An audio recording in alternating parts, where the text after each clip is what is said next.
Hello there everybody, this is Graham, also known as the Collector 75. Welcome back to another Transformers review. Right, for this one, I've got something a little bit special this time. This is C-121 and C-122, otherwise known as Graphic and Noizu, a couple of Japanese exclusive combining cassettes. These are in fact knockoff versions. I can't get the originals because the originals are super hard to find.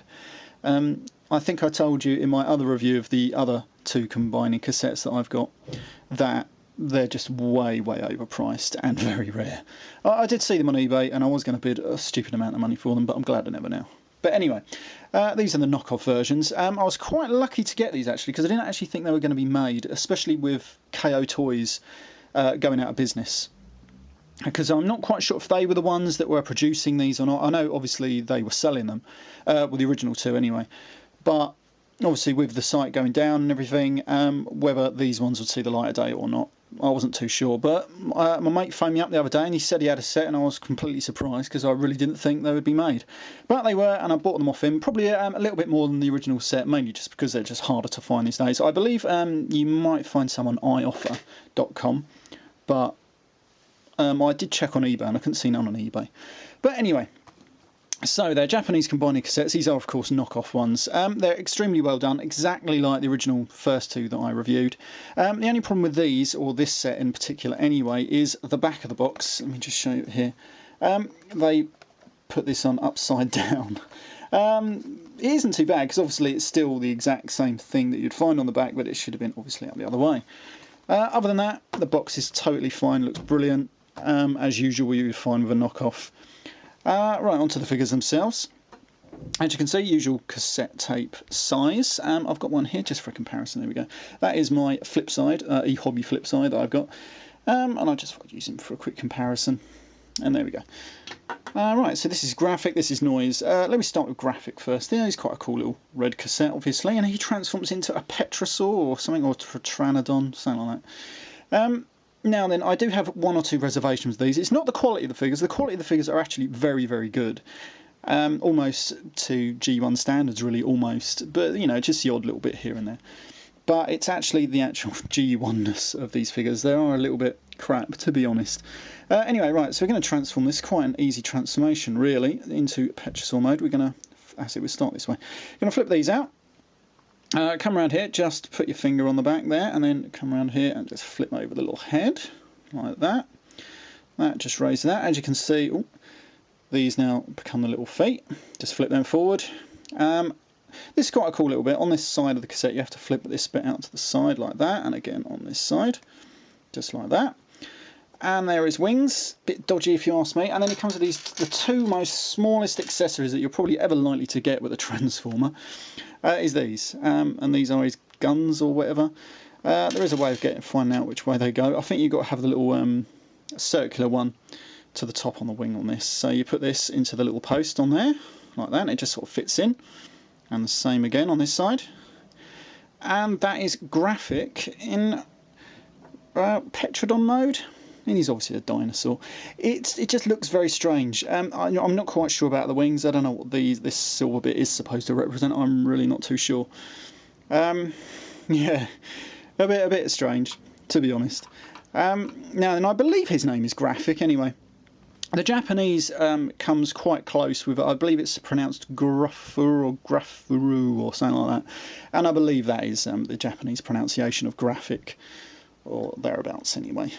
My brother did try and teach me a little about Japanese words, and that sometimes they will sound like the English, but won't be always spelt exactly how the English is spelt, mainly because obviously it has to translate back into Japanese when they write it in their ideograms or whatever, something like that anyway.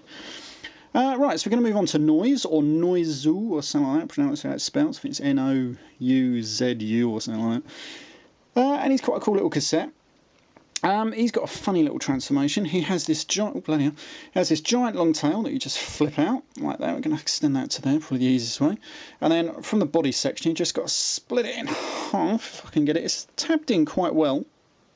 Oh, there we go. It's tabbed in quite well just on that little bit there. We flip that round, and there we go. And then we get his little Tyrannosaurus head. And then as you can see, he's got his little little arms just poking in there, and you just flip them down. There are hardly any loose joints, not like I had on my original two, or the first two that I reviewed a while ago now. Anyway, but that's oh bloody hell, I just knocked someone over there.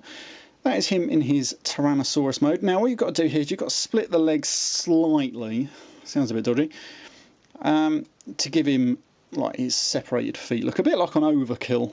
Let me actually bring on Overkill because I've got him here. I just wanted to show him off. I'm going to bring him there for a second before I put the weapons on. And as you can see, there's Overkill there. And obviously we separate the legs on him to give him that good look. They tried to do the same on this fella. That doesn't work too well though. Mainly because then you end up splitting the tail in half as well. Bit strange. But he does come with these two weapons.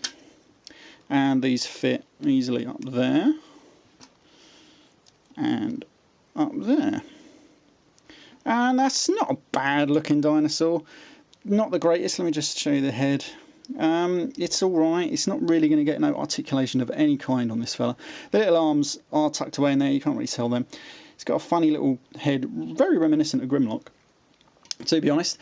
This is a book. Let me show you the books. Actually, I do love the artwork for this fella. It looks nothing almost like a toy. I love that. Oh, those G1 representations are brilliant. Anyway, right, so let's transform this guy into their combined mode, which I believe is called Decibel.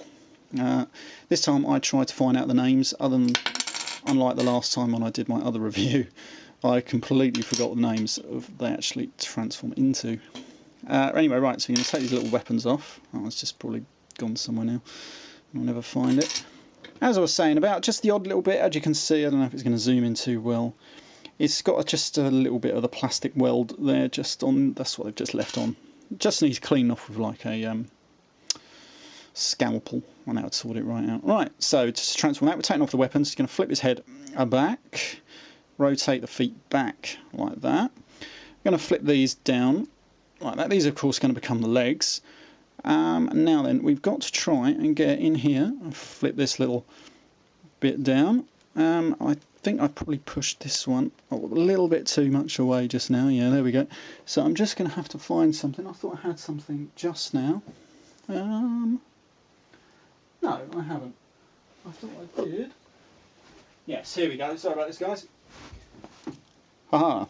Right, because it pushes so far in there, just a little, there isn't nothing to actually stop it going all the way in.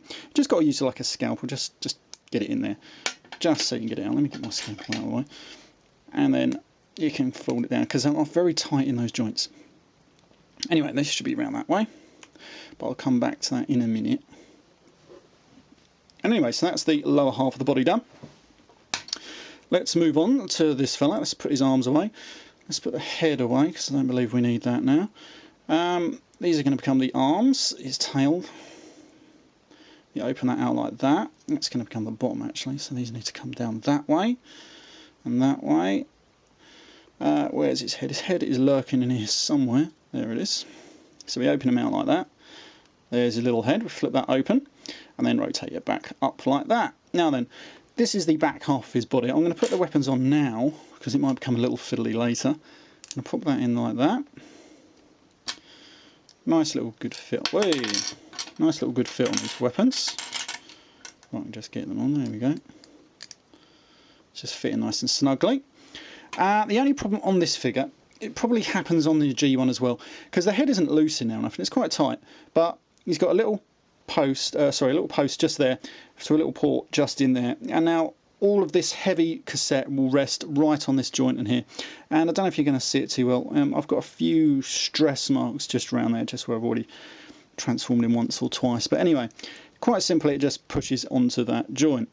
Now the problem is that it's just not strong enough to support this whole weight, and it just usually ends up falling backwards like that, which is a bit annoying. I'd have preferred it if they'd have found some way to connect it on, I don't know, onto the body a bit better, but hey ho. Alright, so once you've got that on there, these little funny things here just go onto the back of the feet. Now there is a way of doing this, I think it's that way. There we go. Right, so these little silver weapons will go straight back onto the feet, and they just push on like that. And again, just on this one back here, just back into the little hole. And there we have Decibel in robot mode. Apart from the fact that he does tend to tilt backwards slightly, he is he's got this giant bit of kibble on the back here, and of course again the arms will only move out to the side and are extremely thin. The legs leave a little bit to desire, but I'm going to come back to legs in a second. He doesn't look too bad. The head is very reminiscent of Bone Crusher, I believe, from the Constructicons. But he's not bad. Just looks a little bit terrible, and looks almost a bit like how G1 looks these days. It looks very antiquated, especially when you see newer robots. But even with some of the other ones, like we're just going to do a bit of a comparison here. We've got Slam Dance there, and then we've got Squawk Box. As you can see, compared to them, these guys look much more up to date and everything like that, even though these have their problems as well. Yeah, so he's not bad. Definitely worth getting. Yeah, definitely worth having. I've got to admit that. But then again, obviously, if you're not into knockoffs or any sort, obviously that won't bother. But if you want them, and it's probably the only way, to be honest, most of us would be able to get them, I'm afraid. Right, so I'm going to come back to the point I made just about the legs just now. This is the official transformation, where you've got this little black bits in the front here. But if we look at the back on the artwork, you can see it looks like he's got legs rotated around a different way with the silver chromed bits on the front. So we're going to do that like that. This is how the artwork has it. There we go. And to be honest, it looks a little bit better, and it makes the point of having the silver weapons on show. He does have these to give him a little bit more back support. He then is a little back heavy because obviously these bits come out further, and he does now have a tendency to fall backwards. But, you know, I think he does it better this way, to be honest. I don't know what you think. But, you know, either way, I think he looks alright, to be honest. You can sort of try and get his legs, maybe, to support him, but you don't want to know. I'm just going to turn him back around the other way because it probably works a little bit better. There we go. Anyway, yeah, so he supports a little bit better that way. Right, anyway, this has been Graham, the Collector 75. I hope you liked this review, and I shall see you all next time. Bye for now.